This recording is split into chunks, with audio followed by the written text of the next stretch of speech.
بسم الله الرحمن الرحیم.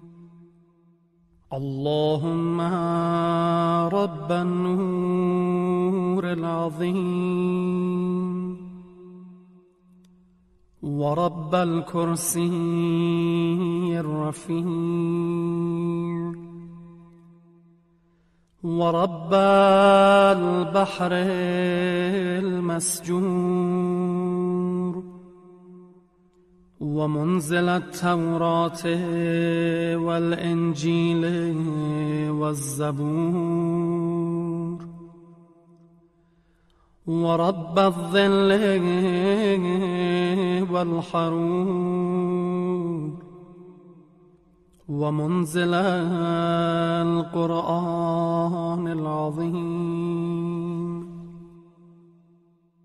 ورب الملائكة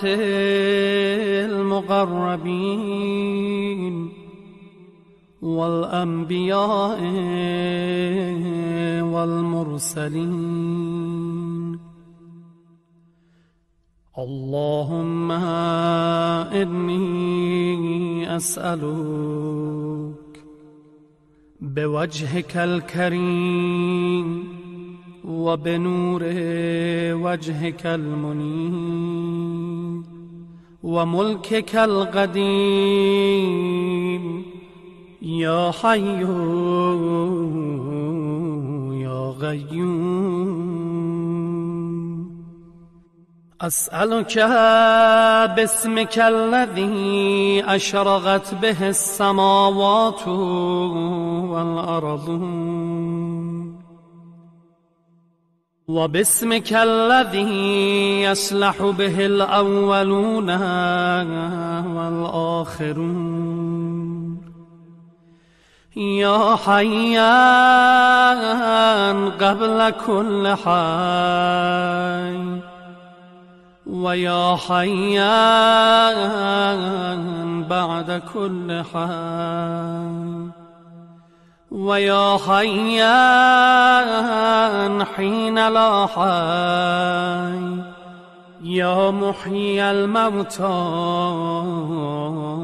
ومميت الأحياء يا حي لا إله إلا أنت.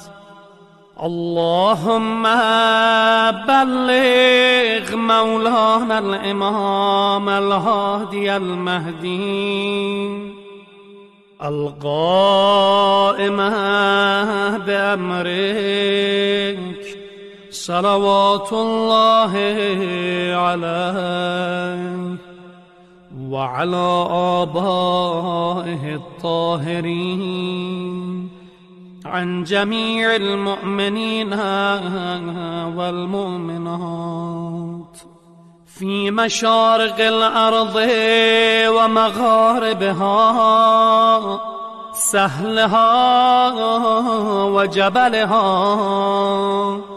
وبرها وبحرها وعني وعن والدي من الصلوات زنة عرش الله ومداد كلماته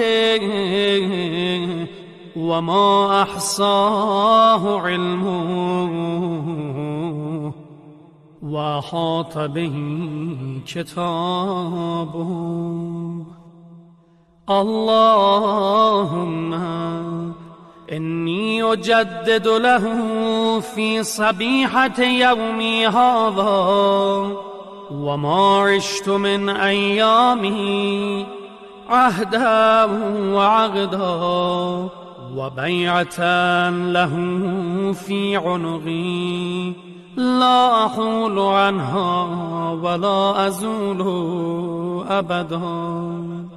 اللهم اجعلني من أنصاره وأعوانه والضابين عنه والمصارعين إليه في قضاء حوائجه والممتثلين لأوامره والمحامين عنه والسابقين إلى إرادته والمستشهدين بين يديه.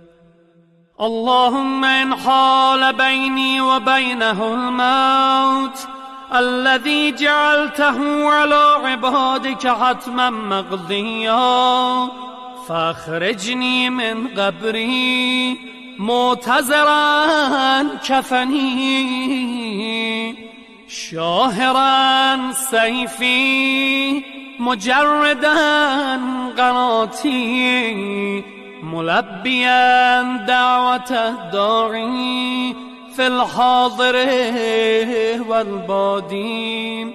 اللهم أرني الطلعة الرشيدة والغرة الحميدة واجعل ناظري بنظرة مني إليه وعجل فرجه وسهل مخرجه وأوسع منهجه واسلك به محجته وأنفذ أمره واشدد أزره واعمر اللهم به بلادك وأحي به عبادك فإنك قلت وقولك الحق ظهر الفساد في البر والبحر بما كسبت أيدي الناس فأظهر اللهم لنا وليك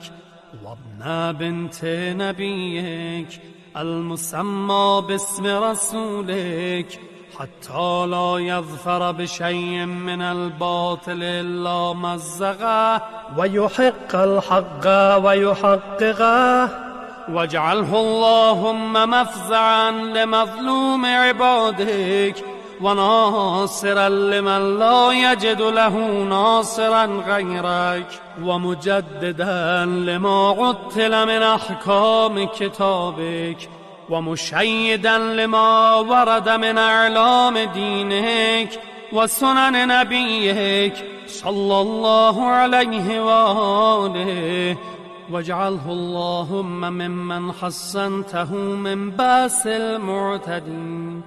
اللهم وسر نبيك محمدا صلى الله عليه وآله برؤيته ومن تبعه على دعوته وارحم استكانتنا بعده. اللهم اكشف هذه الغمة عن هذه الأمة بحضوره وعجل لنا ظهوره إنهم يرونه بعيدا ونراه قريبا برحمتك يا أرحم الراحمين. العجل العجل يا مولاي يا صاحب الزمان. العجل العجل يا مولاي يا صاحب الزمان.